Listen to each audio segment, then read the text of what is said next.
Hi everyone, welcome back to my YouTube channel. Today I have such an exciting guest. This is Mindy Ross.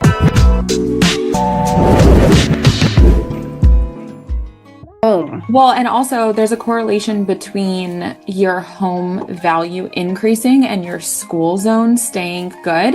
And because Oviedo has been A schools for I don't even know. I should probably have looked this up beforehand. Forever. I think 13 or 14 years in a row. Okay. At this point, it's well over a decade of consistent A schools.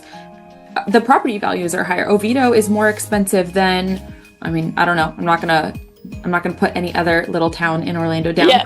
There's a reason why Oviedo has grown and grown and grown in values, which is a positive and a negative for people trying to move in. But so even though you might, some people might not have kids, either kids yet or they're past that part of their life and their kids are grown and moved out, whatever, Oviedo is still, the school zones help the values increase. So yes. Yeah. Tell me a little bit about the extracurricular activities or after school sports, all of that. How does Carolyn work well with that?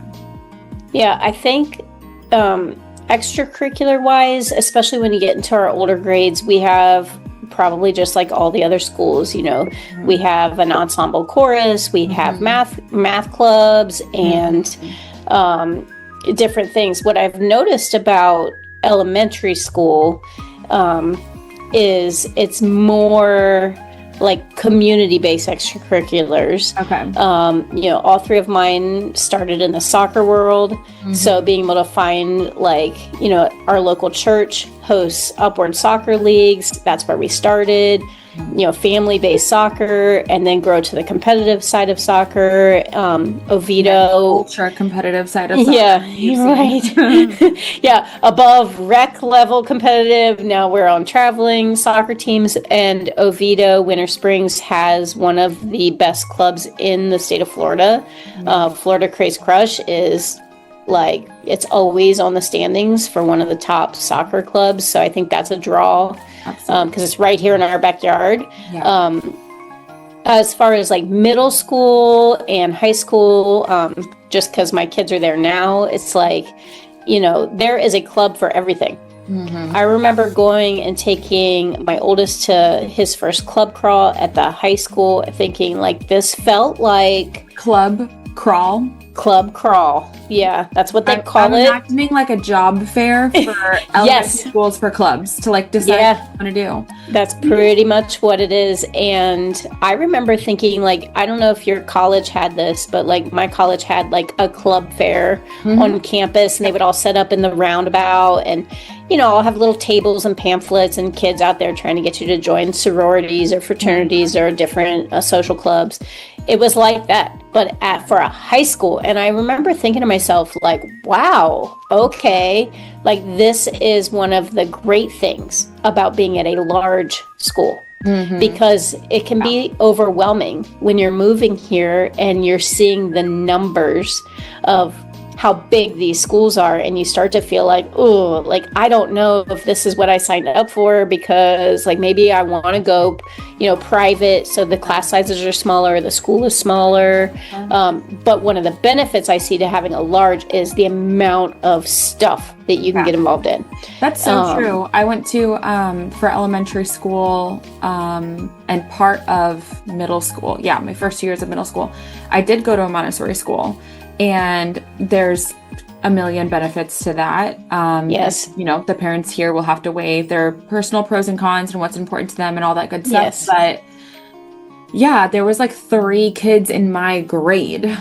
So there's only so many interests. And it's amazing, especially when we're talking multicultural, with the dual, I want to say Duolingo. What am I saying? Yeah, dual language. Yeah, dual language. Yes. And all of that. The more people that you have, the more interest there's going to be from backgrounds and cultures and experiences. And so, they definitely need that type of club presence to, I can speak a little bit to it. I'm obviously, I know more about the elementary just because I'm, a teacher there, but Our oldest is a senior. And so I can speak a little bit to, like, it is amazing, his options when he's signing up for classes. When you go to a very large high school, and both Oviedo high schools are massive, you know, he's got, I don't know, 800 kids in his class. So that's a big high school, feels like a campus. And when he's picking his classes, so many more things to pick from than I had at my little. Yeah. Because there's more teachers, there's more kids to fill classes. Yeah. I mean, just the availability of, like, everything from, you know, he's taking an AP art class. Okay, so an AP art class in my high school, there would have been one. Like this one, there is AP art drawing class, and there's also AP art 3D, like a three-dimensional AP art class. Like there's AP photography, like there's like a ton of different, like, and that's just like one example of, like, you can get so niche. Yes. And when you're at a, like, smaller school, you may not have those same opportunities to find people like that and build a community. Because there's just not enough, right? Yeah, absolutely. And I think, you know, recently people have probably thought about sending their kids to private school more than ever. And I love that you have such good things to say. And there always have been good things to say about the public schools, but just definitely the Oviedo public schools. So that's so good that there's so many options.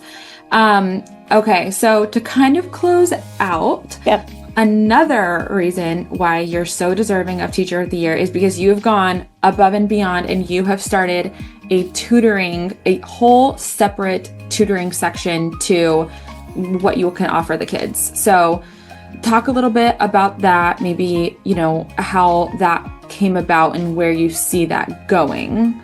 Because that's just a whole other layer to everything. Yeah, it's been interesting. Like, I don't know, maybe because I'm just never quite satisfied. Maybe that's a good thing about me, or maybe that's one of my fatal flaws. I don't know yet. But I call my students my squirrels in my classroom. I think that defines a student's brain, especially elementary school age. So we're the squirrels. And I have been asked by some parents, because I think it came about because I looped with my kids. So I did kindergarten, and then I looped to first grade. So I had the same kids for 2 straight years and became very close with them. Obviously, you have to. Absolutely. When you loop. It's kind of that way. And so when they were leaving me, they were scared. Yeah. And I was scared to, like, send them off into the world. Yeah. Like, I felt like they were my babies. They started school with me, and they had never had another teacher. They had never, like, left my little, like, we call my classroom the nest. So, like, I keep them safe in the nest. And I was sending them to this, like, different part of the school where, you know, where second graders go, and they're big, and they got to go to the big cafeteria and all these things. And I felt like I didn't really equip them. So that summer, I decided to start Clever Squirrels LLC, and really just offer kind of like transitional tutoring. So, like, how do I get a little more independent with my skills so that I can be a successful second grade student? And that kind of blossomed into, there's this whole group of kids on both sides of the spectrum. Okay, there's your typical student in the middle is getting everything they need at school. Okay, and it's awesome, right? That's and we have to do that as teachers, right? We have to keep it in the middle. But that means, like, if you're looking at a bell curve, you've got these ends. Say that, right? You've got these ends where maybe their needs are not being met at school. And so you've got to kind of look elsewhere or be willing to do the work yourself. And a lot of parents, even though you can teach first grade math, you don't want to. Yeah. You don't want to. You don't want that to be your role. Yeah. You don't want that to be your role with your kid. And I totally get that, because I don't want to teach my own kids. I love teaching other people's kids. It's difficult. It's different. I teach my kids life. Yeah. I don't want to teach them math. Okay. Yeah. So I noticed there is kind of this discrepancy for kids who need kind of intervention supports, as well as kids who need enrichment supports. So I'm not a proponent of skipping grades because I think socially you need to go through what you need to go through. Yeah. But academically, your brain is ready for higher level learning. And there's a way to do that that doesn't make you like an outcast or a strange person in class. I'm a really heavy, hard-working, I don't know. Like when I compare myself to my colleagues, I'm like, oh, maybe I do too much, because it's like we never slowed down in my classroom. I have a very high intensity, fast-paced classroom. Even in kindergarten and now that I'm in first grade, like we are always working. Yeah. So what that looks like for the enrichment kids is when other students are writing 2 sentences, you're writing a paragraph or a whole story. What that looks like for my intervention kids, or while kids are writing 1, 2 sentences or a whole story, you're working one-on-one with me or in a small group receiving phonics instruction to complete your first sentence. Exactly. And that's possible in a classroom. But wow, how powerful it is to not allow any regression during summer. Yeah. So my tutoring business, I tutor kids all year, but I really enjoy the summer learning, because in summer, kids are taught to turn off their brain. Absolutely. That's what we looked forward to. Right. And that feels great. But like, that's when life learning happens. And life learning can look academic without feeling academic. Yeah. So I love being able to bring that to families, especially in those 2 pockets. Like kids who really just need the extra support, and kids who like want to grow their brain crazy. And be like ultra successful moving forward. I think that's kind of like my 3 kids were on that enrichment path, and I felt as they were growing up something missing. Yeah. So like being a crazy mom, and probably why I'm a teacher, like summer was never playtime. Like we worked in the summer. Like I owned my own bookmaking machine when the kids were tiny, and we would make books about topics every week. Yeah. And that was normal. Yeah. And now I'm a teacher and took my book machine to school, and teachers are like, wait, you own your own book machine? And I'm like, well, yeah, like didn't you do that with your kids growing up? And they're like, yeah, no, that's not you don't normal. Have your own book machine? I love that. That's not normal. I'm like, wait, you didn't like, we went to the zoo and we just didn't walk around. Like the kids had clipboards and a paper A through Z, and they were researching the animals and finding an animal or something through the zoo with A through Z. I don't know why you try to be anything else but a teacher, but right. That was cute of you. That feels very normal to me. Yeah. But now I'm realizing like, no, that's like my gift. Yeah. Right. That's what I can give back. So being able to offer those kind of services, but affordable. Yeah. Because the world of tutoring is like a money-making goodness. Yeah. Right? And there's plenty of great places where you can go, but you're going to pay crazy amount. Yeah. So trying to keep it affordable, but allowing me to give something back like that is really important. Yeah. So I can't wait to see what happens with Clever Squirrels. Like when I decided to make it an LLC, our first thought was like, oh no, here we go. Because I have a tendency to form these things. Yes. Yes. And you have a tendency to take everything that you do to the top. There's There's no mediocreness around here. Just no. And it's funny, like I love being a teacher. I love being in the classroom, but there is like this underlying sense that while this is like 90% amazing, and it's like, this is really good right now. Yeah. There is 10% of me that is like, I'm probably supposed to do more with this. And that is literally why you are Teacher of the Year. That's like the best, because I mean, anything that is for like the general masses, it can't be as specialized as people like you are going to want it to be. So that's why your Clever Squirrels is going to be a great thing. So right. And for people looking to move, There's so much beyond just academics that makes Oviedo really special. Yeah. And a really special pocket. I mean, school is what like brought us here first. Yeah. But what's kept us here is Oviedo is kind of this growing little community of goodness. We have the most amazing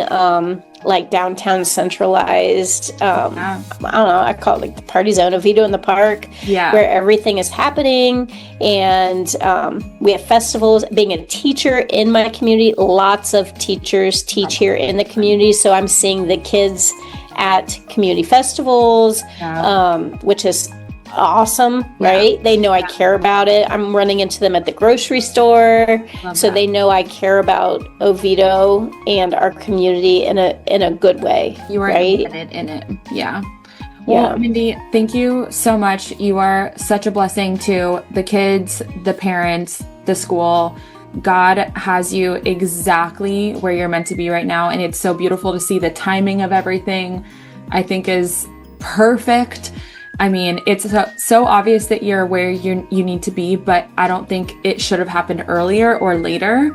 I think the ages of your kids allows you to pour into the school, you know, whereas maybe if they were younger, you still had to be more present with them, because I know how important that is to you, because you are a mom first. So I just love to see it. I love to be in your corner, and thank you so much for coming on today.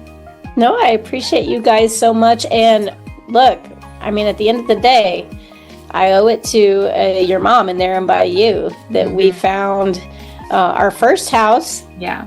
And then I owe it to you for helping me snag our second home in Oviedo, just 7 houses away from our first house. So there's that's like a whole other story. I know, like, there's this amazing thing that people need to know. Yeah. When you come to Oviedo, like, it really becomes a place that you don't want to leave.